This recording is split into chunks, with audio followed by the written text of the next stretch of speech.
বৈঠকে 18 মার্চ থেকে ঈদুল ফিতরের ছুটি শুরুর সিদ্ধান্ত হয়েছে। এ নিয়ে আরো জানাতে সচিবালয় থেকে যুক্ত আছেন হাসিব বিল্লাহ। হাসিব, মন্ত্রিপরিষদের বৈঠকে আজ কি কি বিষয়ে আলোচনা হয়েছে আর ঈদের ছুটি কয়দিন হচ্ছে?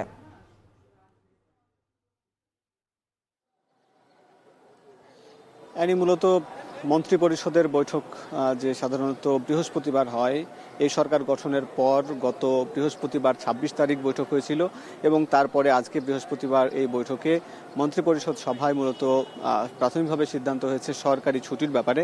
সেখানে নির্বাহী আদেশে 18 তারিখ থেকেই মূলত ছুটি শুরু হবে, কিন্তু যদি এর আগে 17 তারিখ সবে কদরের ছুটি পড়তে পারে, অর্থাৎ 17 থেকে মূলত ছুটিটি শুরু হবে।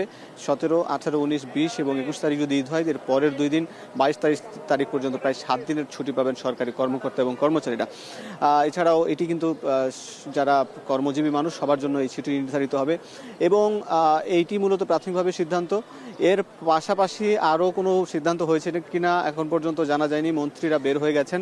মন্ত্রিপরিষদ সচিব কিছুক্ষণ পর আমাদেরকে ব্রিফিং করবেন এবং সেখানে বিস্তারিত জানাবেন বৈঠকের সিদ্ধান্ত সমূহ।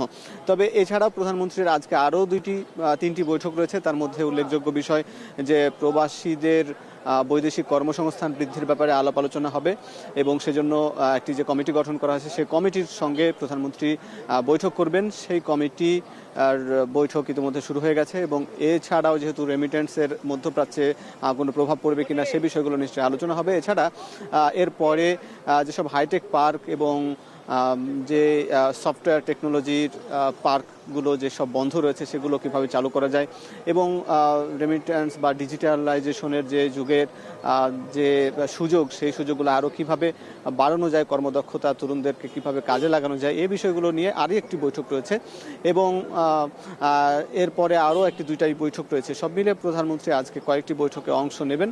এছাড়া মন্ত্রিপরিষদের বৈঠকের আরও কি সিদ্ধান্ত আসছে সেটি নিশ্চয়ই জানা যাবে একটা ব্রিফিংয়ে, নিশ্চয়ই সেটি জানাতে পারবো আমি আপনাকে।